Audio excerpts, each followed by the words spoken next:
Welcome to the Daily Gospel of John. Glad you're watching. Looking at verse 25 and 26 in John 10. Jesus speaking. The miracles I do in my Father's name speak for me, but you do not believe because you are not my sheep. You do not believe because you are not my sheep. It almost seems like he should say, you're not my sheep because you don't believe. Since believing is the step to salvation, he says, but you do not believe because you're not my sheep.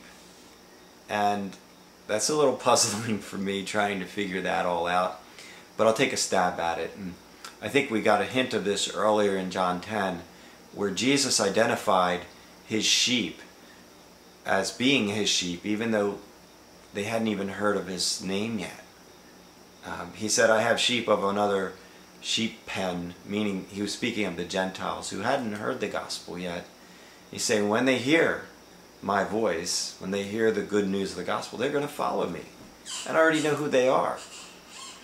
And so God knows who his lost ones are before they're found, and he identifies his lost sheep as his, even though they haven't come to him yet, because he knows who they are and he knows they will come. We see this in Luke 15, where there's a parable of a lost sheep, and the shepherd has 100 sheep. He loses one.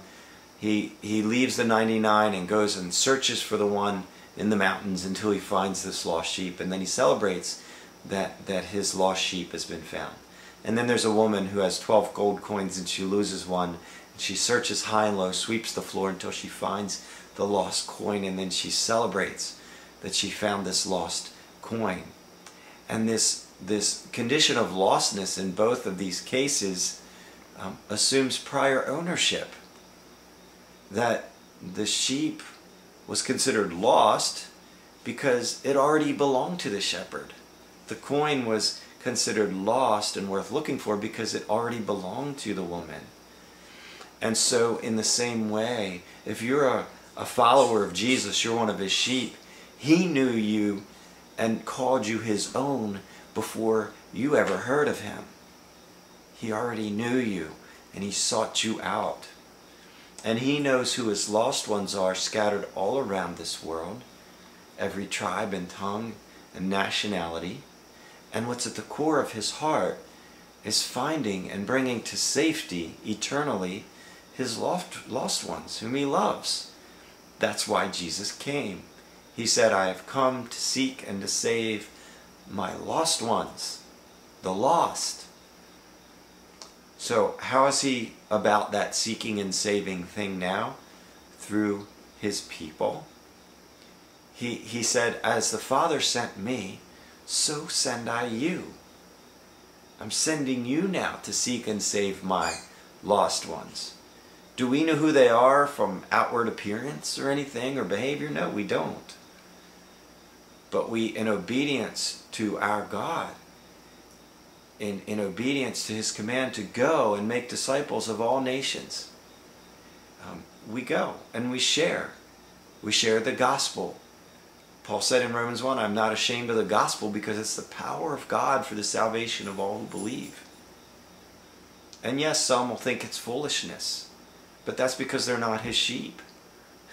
In Corinthians 1, it says, the preaching of the cross is foolishness to those who are perishing. But to us who are being saved, it's the wisdom of God. So, I don't know how all this works for certain. I do know one thing. Proverbs 10 says, 10 or 11, he who wins souls is wise. I've been a fool a lot of my life in many ways, and probably will continue to do so. I hope not. But I know one thing. Wisdom is valuing what God values. And what God values is other eternal souls. That's what needs to be on our heart and mind if we call ourselves followers of King Jesus. Seeking and saving his lost ones. God bless. Thanks for watching.